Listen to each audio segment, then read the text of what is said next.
So Trump and Xi Jinping had their first meeting in 6 years, very significant. So let's talk about that. We'll talk about what happened, what didn't happen, probably more important, and we're going to talk about how this all affects Taiwan. Hey, my name is Topher. I'm an American who lives here in beautiful Taiwan. Let's get into it. Lay a little bit of background, a little bit of groundwork for those who aren't caught up. Now, I'm sure everyone who's watching knows that the US and China have been engaged in a trade war pretty much since April 2nd of 2025. And before the meeting happened, there were a couple of significant events. US and China had already gone through several negotiations and had pretty much settled at a 57% tariff rate for all of China's goods coming into the US. And we'll talk a little bit more about tariffs and the tariff rate for Taiwan, the 20%, and what's going to happen with that later in the video, okay? But a few weeks ago, China announced out of nowhere, real surprise announcement, that they were going to have worldwide restrictions on the rare earth minerals. Now, these are minerals that aren't actually rare. They're all over the world. Basically, any mining operation can also extract rare earth elements.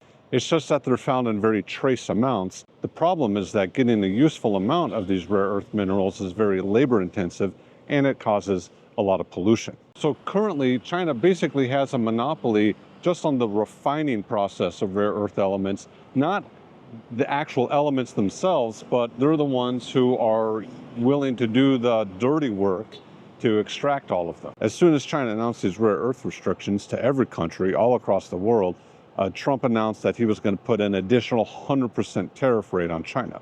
Now, the timing of these restrictions was kind of suspect. It mostly fell in line with some rumors of Xi Jinping's health, but more importantly, right before a really, really big meeting that the CCP has every so often called the plenum. This one would be the fourth plenum. And this is one of the rare opportunities where all the top members of the CCP and many of the PLA, they get together in the room and they discuss what the big plans are for the government. Now, there's a lot of rumors about a power struggle happening within the CCP and the PLA. And I think a lot of these rumors are true. One of the big indicators is right before the fourth plenum started, 9 senior officers, generals and admirals, were suddenly purged from the PLA. Now, some people believe that this massive and sudden purge was just an indicator that Xi Jinping actually retains a lot of power. I disagree. I'm with another school of thought that says that he is losing power because of this purge. The reason I say that is because Xi Jinping was the person who elevated these 9 officers to the positions that they were in. And several of them, at least 5, were people who were elevated past their station, right? They skipped steps in order to be put at a high position, and then they were suddenly purged like that. So these were Xi Jinping loyalists within the PLA that were purged. And there were other things that happened in the fourth plenum that were further indicators that Xi Jinping might be losing his influence within the PLA and within the CCP. But we won't get into that. We just need to talk about this meeting between Xi and Trump. I think there were a couple things that were super telling when they first met and they were shaking hands and talking. Trump was kind of joking around, looked happy, looked like he wanted to strike up a deal. Xi Jinping, few notes, he suddenly grew like 4 inches. Okay, was he wearing platform shoes? Kind of weird. And second, he barely said anything, and he looked like he wanted to be anywhere else. I think that a lot of this body language is a further indicator that Xi might be losing his grip on power within the CCP. What do you think? Let me know. Leave a comment, please. Now, the meeting itself, it wasn't very long. It was only 1 hour and 40 minutes, but they covered a lot of topics. And to sum it up real quick, both sides basically agreed to hold off on the restrictions like China's rare earth restrictions for a year. China also promised to crack down on fentanyl production. And in response, Trump dropped the tariff rate from China at 10%, effective immediately. So now it's at 47%. China agreed to start buying some U.S. soybeans again, and, very interesting, oil and gas from the U.S. I think this oil and gas thing is very significant because currently China buys a lot of its oil and gas from Russia. And if they can move some of that supply from Russia to the U.S., that would weaken Russia's position regarding the war in Ukraine. which, according to Trump, is something that they talked about a lot. They talked a lot about the war in Ukraine, apparently. China has been helping keep Russia's economy afloat during this whole war, during the sanctions that Russia's been facing. Obviously, the invasion of Ukraine didn't go the way that Putin planned, and he probably made some promises to China which he couldn't keep. Overall, the war in Ukraine has weakened Russia's and China's position in the world.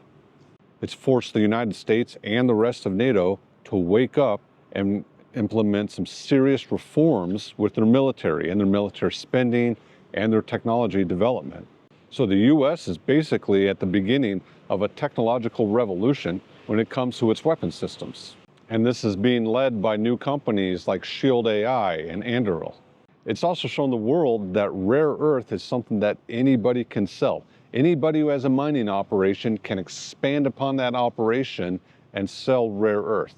And there are many countries across the world like Ukraine and Malaysia, Pakistan, others that are putting in the infrastructure to create a rare earth industry. So expect in the next 3 years, China's monopoly on rare earth, that's going to go away. You see, the US entered these negotiations from a position of strength. It wasn't even an hour before Trump and Xi met that Trump sent out a post on Truth Social and on X saying how the US was going to start testing nuclear weapons again. Wow. And Trump has also shown US military dominance, like with its stealth bombers against Iran earlier this year, Operation Midnight Hammer. 7 stealth bombers flying all the way around the world, not being picked up on anyone's radar. And in Venezuela, against drug smuggling cartels, narco-terrorists, the US has recently shown that it has more than enough capability to target fast-moving, small, low-radar profile ships. So while China's Navy has spent this year practicing with water cannons in the South China Sea, the American Navy has practiced significant air defense operations in support of Israel, bombing operations against Yemen, and engaged fast-moving small targets on the sea off the coast of Venezuela. Of course, both China and the American Navy have had their fair share of embarrassing accidents this year. But we won't get into that. But like I said before, one of the most significant things is that Taiwan wasn't mentioned at all. This is huge because usually when China engages these types of discussions, Taiwan's one of the first things they bring up, and their claim over a supposed rogue province. But that didn't happen this time. Taiwan wasn't even mentioned. In fact, before the meeting, Trump flat out said, Taiwan is Taiwan. Taiwan is Taiwan. So how will this affect Taiwan? I'm pretty sure that once the negotiations with China are finished and they have a trade agreement with the US, that we will see Taiwan's temporary 20% tariff rate drop down. Now, both the White House and President Lai have said that this 20% tariff rate on Taiwan is temporary, and I'm pretty sure all they're waiting for is for the negotiations with China to finish before that rate drops. Maybe down to 15%, maybe even less. We're gonna get some food, some lunch here at beautiful Gooday Cafe here in Kaohsiung. So there's been a lot of talk about these 20% tariffs in the news, and I think a lot of people misunderstand what's happening here. First off, these tariffs are temporary. The 20%, it's a temporary rate. It'll almost certainly go down. And like I said before, they're probably just waiting for the trade negotiations with China to finish before they set the actual rate that Taiwan will be under. Second off, a lot of people don't understand that tariffs mean that it's the US company and the US consumers that are paying an additional tax. Now, part of that 20% is going to be absorbed by the Taiwanese manufacturers, by the Taiwan exporters. But the bulk of that is being paid for by the Americans. Think of it basically as an additional sales tax. Of course, that can also mean that US companies are putting in fewer orders from Taiwanese manufacturers. So it's all very complex. It's not very cut and dry. It's not a cut and dry extra 20% on the Taiwanese manufacturers. That's not it at all. Now, the third point is that the vast majority of Taiwanese exports to the US by value are semiconductors, integrated circuits, stuff like that. Now, this high-tech stuff, semiconductors, integrated circuits, these have a 0% tariff rate. Nothing. They are exempt from tariffs. This is why Taiwan's economy hasn't been hit very hard by the tariffs at all. In fact, the Taiwan Stock Exchange Index is at an all-time high. So a lot of the bad news that you hear about this 20% tariffs with America, it's just not true. Now, this doesn't mean that it's all sunshine and roses. Apparently, there's been about 8,000 workers that have been furloughed, and the actual number is probably more. These are in industries like manufacturing machine parts, bicycles, textiles, and a little bit in agriculture, food and drink. And probably most significantly, in my opinion, with fasteners. These are steel and aluminum bolts, nuts, screws, things like that. Now, I don't want to sound heartless here, but to take from the US perspective, a lot of this stuff is things that they used to manufacture themselves and are completely capable of manufacturing themselves. The US has more than enough capability to mine its own steel and aluminum and manufacture its own bicycles and its automobile parts and nuts and bolts and all that stuff. It used to manufacture all that stuff. It's only in about the past 20, 25 years that it has moved its manufacturing offshores. And that hasn't really worked out too well for the average American workers. It's really hit the blue-collar workers in the US. So from an American's perspective, it's a really good thing that these industries are being encouraged to move back to the United States. So will Taiwan and other countries lose these markets, lose its competitive edge? Maybe a little bit. I think companies like Giant Bicycles, they're mostly going to lose out on their low and mid-range products. But I think they'll still have an edge when it comes to their high-end bicycles. So that's where they can shift their focus. If they want a competitive edge on their mid-range bicycles, then they should think about opening up shop, a manufacturing hub in the United States. Now, this isn't great for Taiwanese workers, I understand, but we're talking somewhere around 8,000 jobs is what I read, 8,000 jobs that are being furloughed, probably more than that. But even if it's 3 times more than that, that's still less than 1% of Taiwan's overall workforce. I think Taiwan has something like 12 million people who are in the workforce, and a lot of the people who are actually in these manufacturing jobs are actually immigrant labor. But even if we consider something like 25,000 people in Taiwan losing their job or being furloughed because of these American tariffs, that's still like 0.2, 0.25% of the total workforce. It's not very much. And with Taiwan's budding defense and drone industry, I think that these manufacturing jobs can be met elsewhere.